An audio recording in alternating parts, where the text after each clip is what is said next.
News नशा, आदत हर खबर की। दोस्तों नमस्कार, मैं अभिलाष अवस्थी अपने दैनिक कार्यक्रम थर्ड एम्पायर में आपका स्वागत करता हूं। मित्रों, एक खबर अभी 2 दिन पहले आप तक आई होगी। रिजर्व बैंक ऑफ इंडिया की खबर। रिजर्व बैंक ऑफ इंडिया, जिसको ये नहीं मालूम था कि नोटबंदी होने वाली है या नहीं होने वाली, वित्त मंत्री को नहीं मालूम था कि होने वाली है। मैं आरबीआई की बात करूं, वो आरबीआई ने एक गजब की नोटिस निकाली।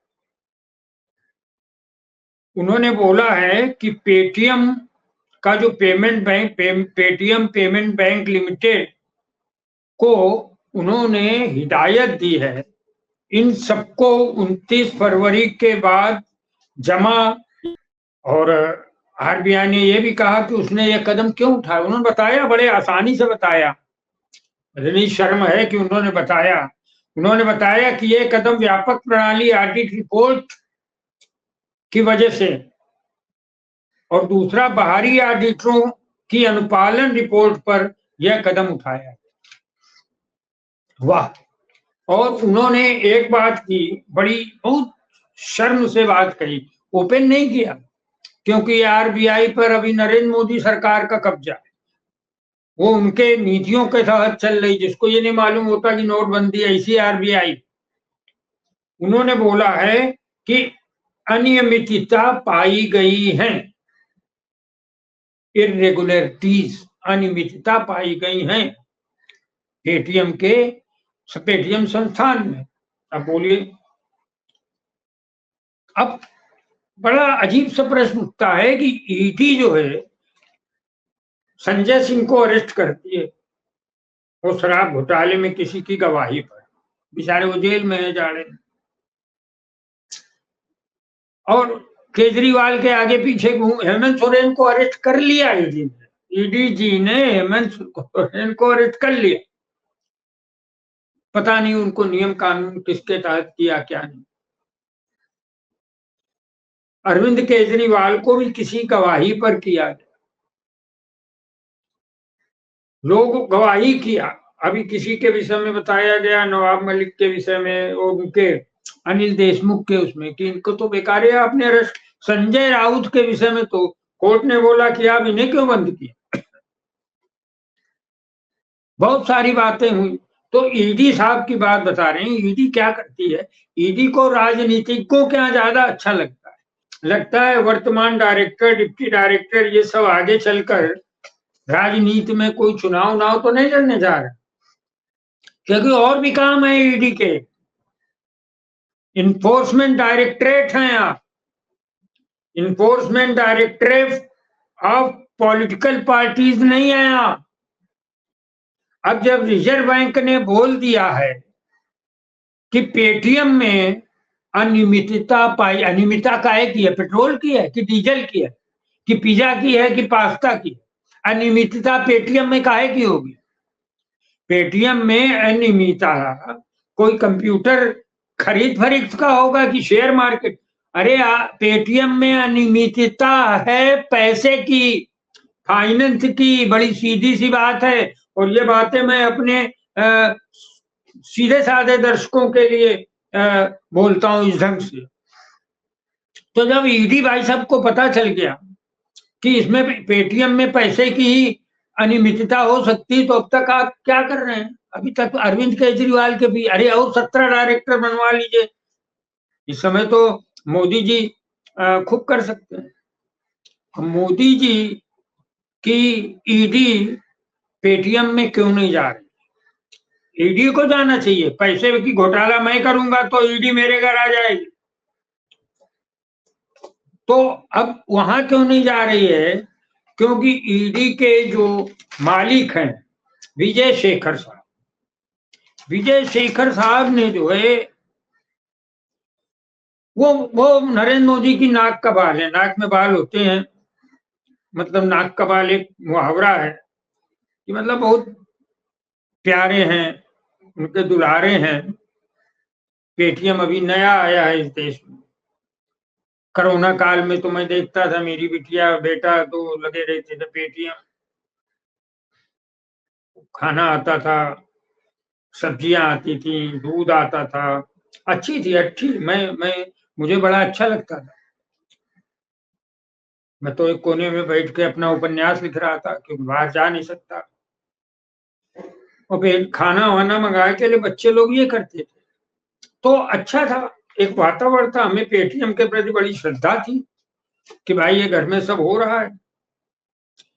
लेकिन अचानक ये क्या आ गया, आरबीआई कह रही है कि अनियमितताएं हो रही हैं और शायद पिछले कई वर्ष से हो रही हैं। एक रोशनी कौशल है, वो एक्टिविस्ट हैं, उन्होंने, अब देखो पेटीएम में ऊपर लिखा है पेटीएम, उनका प्रचार कैसा, पेटीएम का प्रचार हुआ और नीचे मोदी जी की फोटो लगी। मोदी जी को फोटो का बड़ा शौक, और होता भी है, हमको भी बहुत फोटो का शौक। गरीबी में हम लोग फोटो तो ज्यादा खींचते नहीं थे, तो हमें लगता है कभी प्रधानमंत्री बने तो ऐसे ही हम 2-4 करोड़ फोटो ही खिंचा लेंगे और इधर उधर चपकवा लेंगे। हम लोग के तो कर्म ऐसे है नहीं कि हमको जो है पेटीएम है। अब पेटीएम ने वो फोटो लगाने की, पेटीएम में चीन का भी जो है शेयर है। बहुत चाइनीज को बोलते हैं ना, ये आईटी सेल वालों, भाजपा के अंधभक्तों, वो नहीं, लड़ियां नहीं जलाएंगे दीपावली में, चीन हमारा दुश्मन है, अंदर आ गया कि नहीं आया ये तो तुम्हें मालूम नहीं है, तुम फंस गए राम मंदिर का घंटा बजाने में। देश प्रेम कहाँ गया? चीन की साझेदारी है, और चीन की साझेदारी वाले इस ऐप ने क्या किया है देश में, जरा इस पे भी बोलो ना। ईडी वहां नहीं जा रही है भाई साहब, अंधभक्तों, ईडी वहां नहीं जा रही है क्योंकि ईडी जाएगी राजनीतिज्ञों के। और क्यों नहीं जाएगी कि वो जो शेखर साहब हैं, विजय शेखर साहब, वो बड़े लाडले, कितनी फोटो ऐसे करके लेते हैं सेल्फी, तिरछे होके मोदी जी के साथ जुड़ते। मेरी टेक्निकल टीम आपको 1-2 फोटो उनकी सेल्फी दिखाएगी। मैं यही नहीं रुकने वाला हूं, मैं इसके आगे भी जाने, मैं तो साधा, चूंकि ये फाइनेंस का सब्जेक्ट है तो उसको मैं, जैसे किसी को फास्टैग बोलो या वॉलेट बोलो या प्री, तो हमारे जो पाठक हैं, श्रोता हैं, मैं उनके लिए सरलता से फाइनेंस का टॉपिक। तो विजय शेखर साहब अचानक अरबों से खेल रहे, और अरबों रुपए। अब हमको बताइए ना, अब आपने तो मना कर दिया कि पीएम केयर फंड में जो चंद आरटीआई के दायरे में नहीं आएगा, तो आप बताइए ना कि चीन की साझेदारी में चल रही ये पेटीएम ने कितना चंदा दिया पीएम केयर फंड को, बताना चाहिए ना आपको, नहीं बताओगे। ईडी भाई साहब को पूछना नहीं है कुछ। अब ईडी तुम्हारा खेल शुरू होता है ना।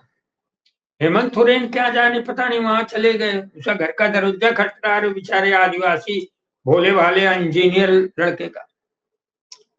अब जाके यहां चल रहा हूं विजय शेखर शर्मा को, विजय शेखर को अरेस्ट कर करके लाओ कि भारत की धरती पर भारत के छोटे मोटे निवेशकों का 10 रुपए 5 रुपए, मुझे पेटीएम बड़ा अच्छा लगता है, मैं तो बहुत यूज नहीं कर पाता हूं, लेकिन वो हमारे साथ जो होते हैं, चलते हैं लोग, उन्होंने निकाला कितना पेमेंट, 2 कटिंग चाय पिया 20 रुपए फौरन कर दिया, तो ये इट्स गुड।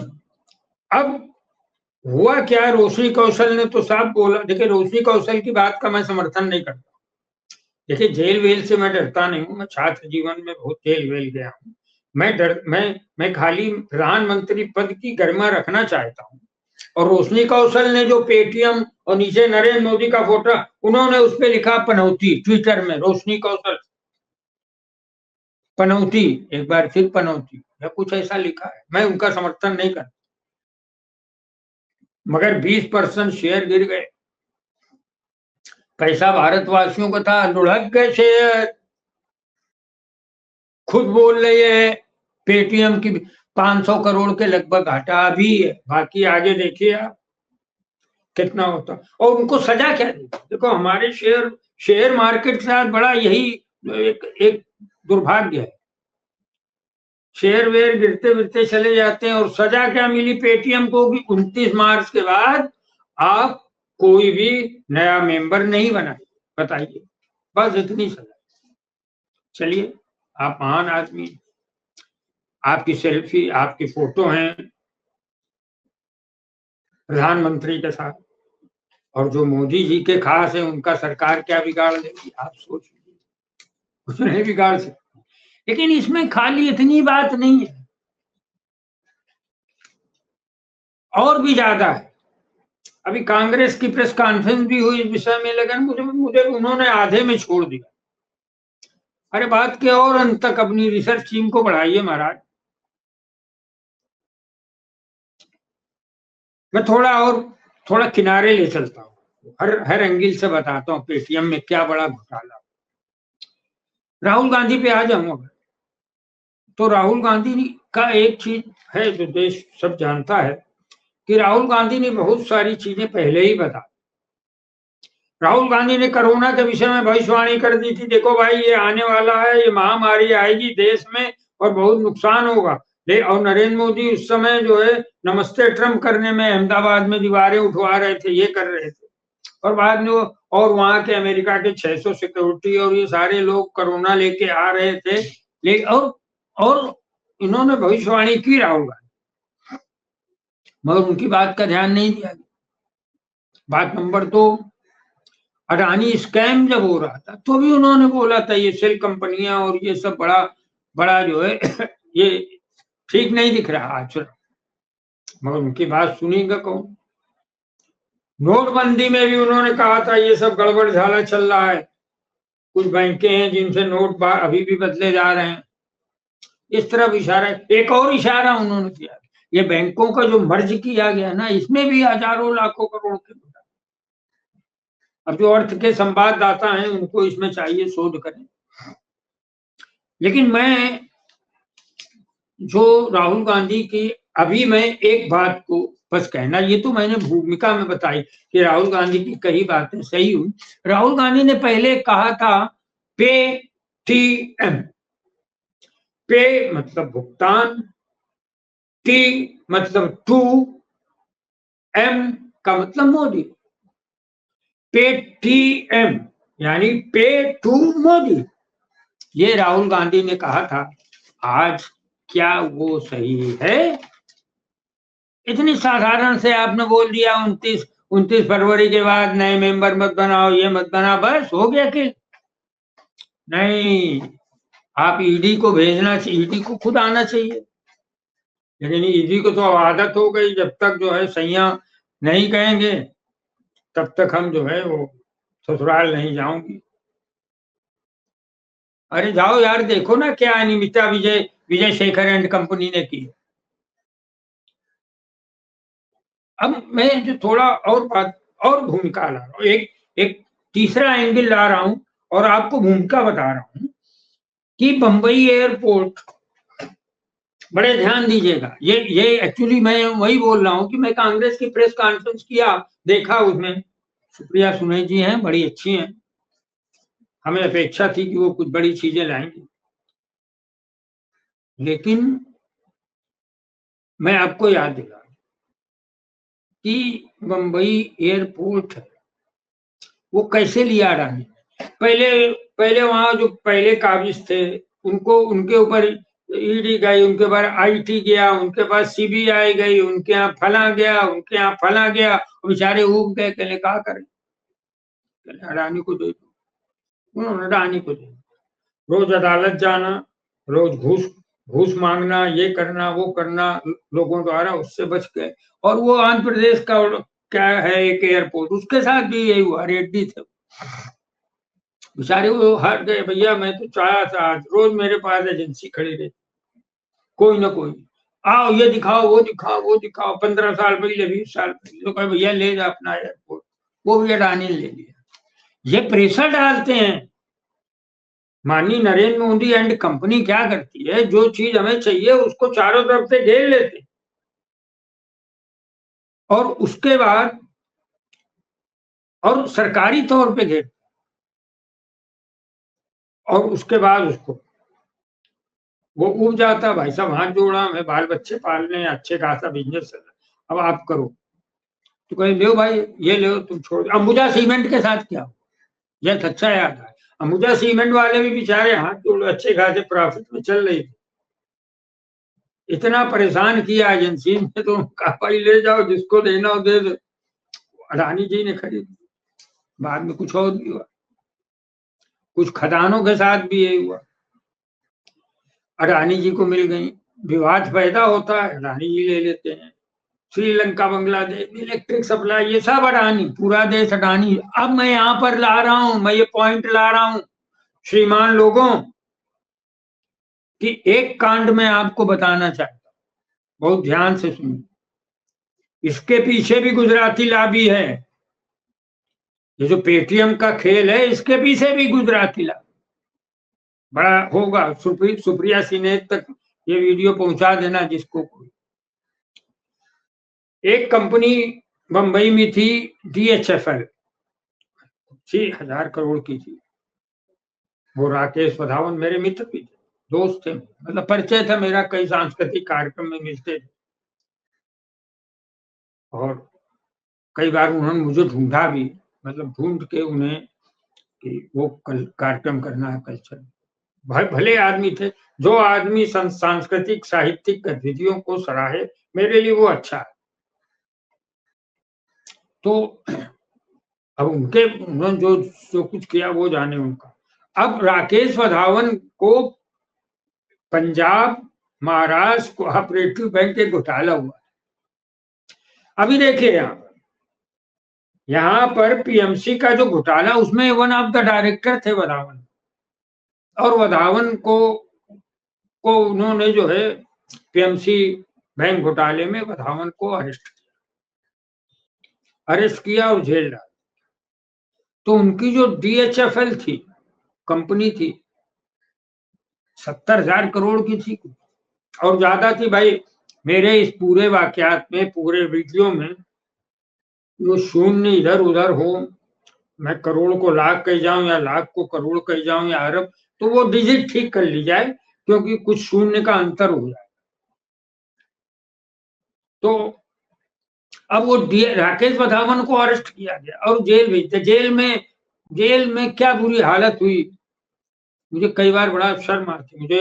मैं तो जब लालू प्रसाद यादव को देखता हूँ तो मुझे बड़ा दिल, क्या लालू प्रसाद यादव को देखा था जेल से लौटने के बाद, क्या देखा। अगर उनकी बिटिया नहीं होती रोहिणी आचार्य, तो उनको किडनी नहीं देती, तो अब तक तो उनकी कहीं समाज ही पटनाम बन चुकी। लालू जी, आपके प्रति दुर्भावना नहीं है, कहने से आपकी उम्र बढ़ेगी। अभी आपको देश में एक सेकुलर शासन स्थापित करने के लिए एक नया जीवन मिला है। तो साहब DHFL को वो NCLT ट्रिब्यूनल है, एक सरकारी ट्रिब्यूनल है, उसने ले लिया, काबिज कब्जा कर लिया। नेशनल काउंसिल ऑफ जो भी है NCLT, उसने DHFL को ले लिया। अब कई 70,000 करोड़ की लगभग कंपनी। अब देखिए फिर गुजराती लॉबी आई। क्या हुआ कि अंबानी साहब के जो समधी हैं, मुकेश अंबानी के समधी हैं पीरामल, पीरामल ने केवल 2300 करोड़ रुपए में DHFL को खरीदा। बोलिए अब ये DHFL का क्या होगा, ये सुप्रिया सिन्हा समझो। ये DHFL को पीरामल ने केवल 2300 करोड़ में खरीदा। अब आगे मैं बताता हूं कि क्या हो। एक लिस्टिंग हुई है शेयर में, एक कंपनी की, वो जियो फाइनेंस की। अब उसमें क्या क्या जाने वाला, सोचिए क्या क्या जाने वाला। जियो फाइनेंस ये सब पीरामल ने ले ली, जियो फाइनेंस, वो समुद्र की ओर बढ़ जाएंगी सब नदियां, छोटी छोटी नहरें। SDIL का भी यही हाल। तो अंबानी की जियो फाइनेंस जो 6 महीने पहले लिस्टेड हुई है, ऐसा तो नहीं है कि कुछ और इरादे हैं पेटीएम को लेके, लेकिन हमें कुछ और भी दिख रहा है। मैं वो सूचना आपके लिए लाया हूं। वो सूचना ये है कि पेटीएम के मालिक तो हैं विजय शेखर साहब। यहाँ हर जगह घोटाला ही घोटाला है नरेंद्र मोदी सरकार में। इसीलिए वो एन तेन प्रकरण, ये नीतीश कुमार को तोड़ लो, केजरीवाल को तोड़ लो, वो तोड़ लो, वो तोड़ लो, क्योंकि उन्हें डर है कि अगली सरकार ना आ जाए। अगली सरकार आएगी तो नोच नोच कर निकालेगी पुराने पुराने घोटाले। वो महेश कहाँ गया? महेश शाह जो 13,000 करोड़ को सीधे चला गया था एनडीटीवी में, गुजरात का। कितने हजार करोड़ रुपए थे उसके पास जब वो नोटबंदी हुई थी। वो उसको उसके दामाद ने बोला मार दिया जाओगे, सीधे वो एनडीटीवी में चला गया कि भैया सरेंडर कर। वो पैसा भी गायब हो गया, वो महेश शाह जो भी थे वो भी गायब। कई कोऑपरेटिव बैंक हैं, अमित शाह के लिए भी बोलते हैं, और भी कई बैंक हैं जिनमें खूब नोटबंदी में कई महीने तक चलता रहा, ये घोटाले चलते। तो पेटीएम में विजय शेखर साहब मालिक है, वो इनके बहुत दुलारे, और उन्होंने बहुत सारे चंदे बंदे दिए। उनको बताना भी चाहिए विजय शेखर को कि आपने इतना हिंदुस्तान से कमाया, आप तो हिंदुस्तान के ही हैं, लेकिन आपकी पार्टनर जो है चीन के, वो क्या नाम है, लैला, क्या नाम है, अली, उनका, वो आपके 10% के पार्टनर, उनपे हमें शक है। वो 10% तो जाहिर सी बात है, मैं चीनी निवेश के बिल्कुल खिलाफ हूँ, पर्सनल भी हूँ, और ये देश भी खिलाफ रहना। अब ये एक कंपनी की और ले चलते हैं। वो कंपनी है फोन पे। फोन पे बड़ी पुरानी कंपनी है ना। फोन पे के मालिक हैं समीर निगम। फोन पे के दूसरे मालिक हैं राहुल चारी। फोन पे के तीसरे मालिक हैं बुर्जिन इंजीनियर। मैं सुप्रिया जी भेज रहा हूं आपको सारा मैटर, मैं और लोगों को भी भेज रहा हूं।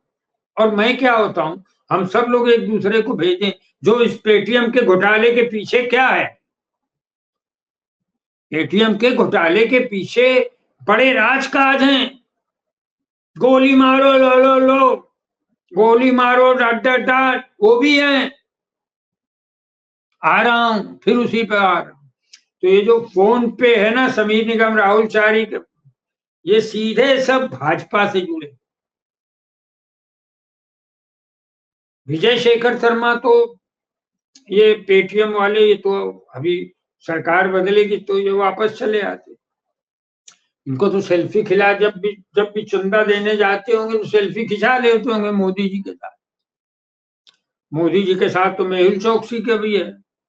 मोदी जी के साथ तो बड़े आसाराम बापू का भी फोटो है, उनके पैर छू रहे हैं। मोदी जी के साथ तो कोई भी फोटो खिंचा सकता। हम आते हैं पेटीएम वर्सेस फोन पे। आरबीआई पर किसने दबाव डाला कि फोन पे को मार्जिनलाइज करो, ये पता करना पड़ेगा। फोन पे का सारा राजकाज फोन पे उठ नहीं पाया, पेटीएम की वजह से। लाखों करोड़ का धंधा है इनका, कुछ ही तो फोन पे उठ नहीं पा रहा है। तो वो क्या करें, फोन पे को आगे, अभी ऐसे मैं कई बार देखा, मैं आपको उदाहरण बताता हूँ। एक बहुत बड़ा दूध कंपनी थी, तो वो दूध कंपनी में बहुत चलती थी। मान लो अमूल है, मान लो, तो एक कंपनी आ रही है, कोई काऊ मिल्क कंपनी। काऊ मिल्क कंपनी ने अमूल वाले से बात किया कि भाई एक दिन के लिए तू टेक्निकल प्रॉब्लम बता दे और पूरे शहर में दूध अमूल का मत सप्लाई करो। वो सब, ये फंस गया, वो फंस गया, उनके डायरेक्टर सबको घूस, और पूरे दिन नहीं, उस दिन नहीं अमूल का दूध गया, उस दिन काऊ मिल्क, जो भी नाम दे दीजिए, XYZ मिल्क आ गया मार्केट। वो पूरे शहर में गया, दूसरे दिन से उसकी मार्केट बन गई।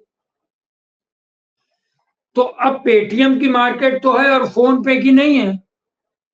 अब फोन पे को समीर निगम है, समीर निगम ये बिल्कुल दोस्त हैं, गोली मारो, डट केंद्रीय मंत्री साहब के। अब केंद्रीय मंत्री साहब नाम ही ले लेता हूं ना, माननीय अनुराग ठाकुर के बड़े करीबी हैं, फाइनेंस मिनिस्टर रहे हैं अनुराग ठाकुर, खेल मंत्री, प्रसारण मंत्री, जाने क्या प्रधानमंत्री बनना बाकी है, क्योंकि उनके कपड़े भी उतने ही अच्छे होते हैं जितने कपड़े प्रधानमंत्री के होते हैं। हर चीज में तो प्रधानमंत्री से उनका कुछ ना कुछ प्रतिशत है। तो अब वो ये चाहते हैं कि फोन पे आगे बढ़े, ऐसा समझा जाता है कि अनुराग ठाकुर चाहते हैं कि फोन पे आगे बढ़े, पेटीएम को थोड़ा दबा दिया जाए। ये एक हवा है मार्केट, क्योंकि भाजपा से जुड़े।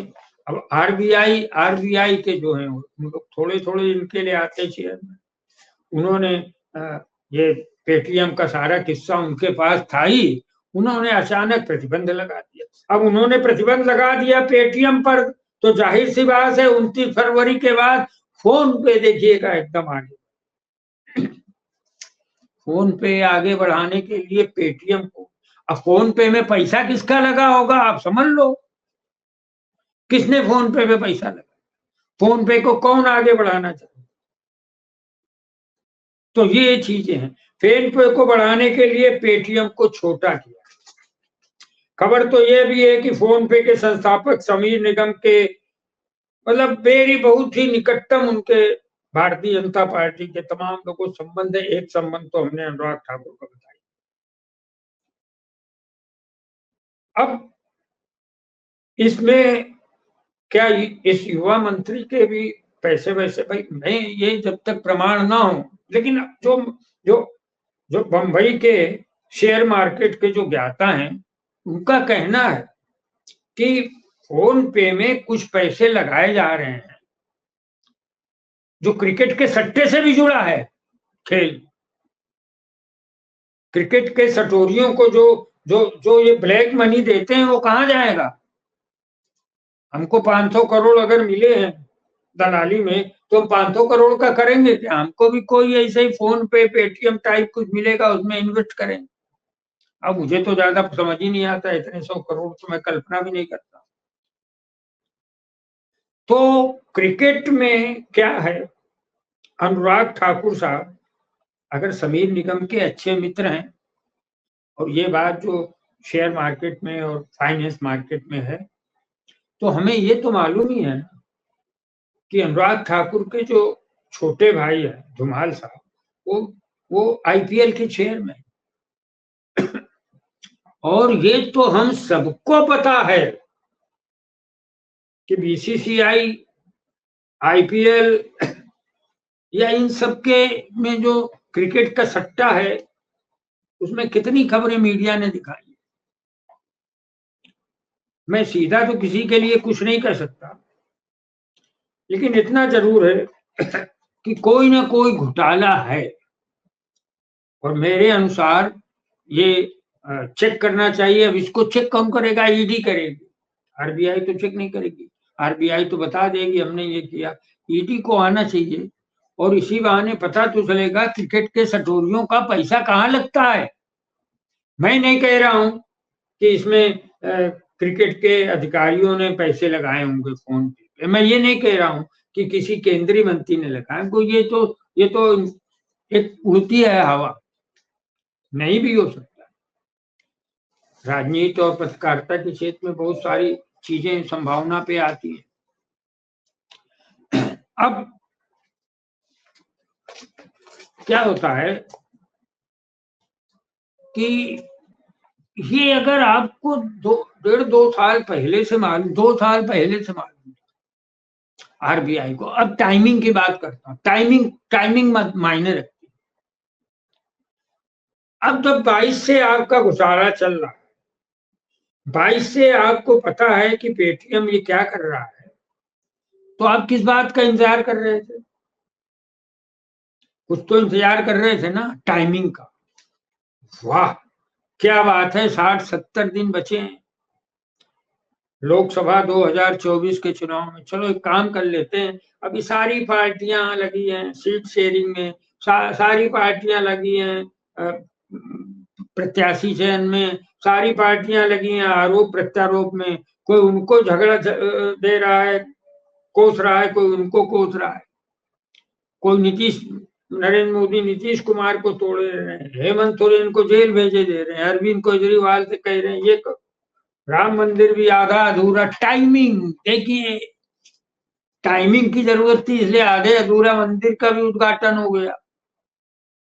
उसी तरीके से पेटीएम पे अगर 1 साल पहले या 6 महीने पहले अगर इस पे प्रतिबंध लगाया गया होता आरबीआई द्वारा, तो ये खबर चर्चा में होती, तब चुनाव चर्चा में ना होता। सब पार्टी जुटी पड़ी है अपने पर्सनल उसमें, सीट शेयरिंग में, सीट प्रत्याशी चयन में, पैसा कहां से आएगा इसमें उनका ध्यान ही नहीं है। पेटीएम में क्या घोटाला हो रहा है और क्या हो गया, क्या लड़ाई चल रही है पेटीएम और फोन पे में, क्यों फोन पे को आगे बढ़ाने के लिए क्या पेटीएम को क्या आता है। तो जिस ढंग से पिछले संसद सत्र में 143 सांसदों को निष्कासित किया, जो अडानी का नाम लिखते निकल जाओ, सबको निकाल के 143 को बाहर कर दिया गया, विपक्षियों को, और कुछ 6 कानून पास करा लिए। तो वो क्या विपदा, क्या होता आपदा में अवसर, यहाँ तो अवसर में आपदा क्रिएट कर दिए थे नरेंद्र मोदी जी ने वो नियम कानून पास करवा लिए, क्योंकि 143 सांसद निकाले जा चुके। तो उसी तरीके से कि पेटीएम का काम इस समय कर लो ना, जब सब बिजी हैं पार्टियां, तो ये करके उन्होंने एक किया। और ये संभावना जो है, ये संभावनाओं पर और कुछ फैक्ट्स लोगों द्वारा बताए गए हैं कि किस ढंग से अडानी को एयरपोर्ट दिलाए जाते हैं। जो काबिज का मतलब उनको सरकारी तौर पर मिला, उनको हैरेस किया जाता है कुछ एजेंसी, और फिर वो बेचारे छोड़ के भागे और अडानी जी ले। क्या पेटीएम पर वही दबाव डाला जा रहा है कि तू छोड़ जाए ये सब चीजें, और फोन पे का बिजनेस रन करे। और ये सारी चीजें ले देकर मैं फिर आपको बोल रहा हूँ, DHFL पीरामल ने 2300 में खरीदी। अभी 6 महीने पहले मेरी सूचना है कि जियो फाइनेंस लिस्टेड हुई, ये सब जियो फाइनेंस में ही जाने वाले। DHFL भी जाएगी, वो तो समझी है पीरामल साहब। ये पेटीएम का भी उधर ही अंत में उधर ही जाएगी। अब फोन पे को कुछ दिन स्ट्रांग किया जाएगा। हमारे मित्र हैं, मैं पूरे का पूरे क्रम में एक बात को दोहराना चाहता हूँ कि जो चीजें हैं जो समाज में चर्चा का विषय हैं और फाइनेंस क्षेत्र में है, वो मैंने आपको बताई। इन सब में बहुत सारी चीजें कंफर्म भी करनी बाकी है ना, और वो तो तब होंगी कंफर्म जब पेटीएम के शेखर साहब, विजय शेखर साहब और फोन पे के समीर निगम, जब इनके पास ईडी जाएगी और ईडी फेयर जांच करेगी, तो सारी चीजें बहुत अच्छे ढंग से सामने आ पाएंगी। दोस्तों, मैं थर्ड एम्पायर कार्यक्रम से विदा लेता हूँ, अभिलाष अवस्थी का। और आप हमसे जुड़े रहने के लिए सब्सक्राइब करें YouTube पर, फॉलो करें Twitter पर और लाइक करें Facebook पर। और ज्यादा जानकारी के लिए आपको टाइप करना होगा सिर्फ न्यूज़ नशा।